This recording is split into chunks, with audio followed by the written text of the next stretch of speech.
Transmitted at the request of the Texas Emergency Management Agency. Transmitted at the request of the Texas Department of Public Safety. This is a statewide child abduction alert issued by the Texas Amber Alert Network. The Henderson County Sheriff's Office is searching for missing child Mia James, 11 years old, white, female, last seen wearing a long-sleeved teal hoodie with the word Venom in glitter and black shorts. The missing child was last seen at 8:25 p.m. on November 14, 2024 at the 6200 block of County Road 3925, Athens, Texas, 75752. Law enforcement officials believe the child to be in grave or immediate danger.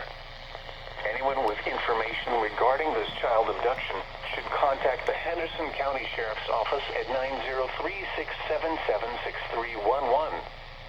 News media point of contact is Henderson County Sheriff's Office at 903-675-5128.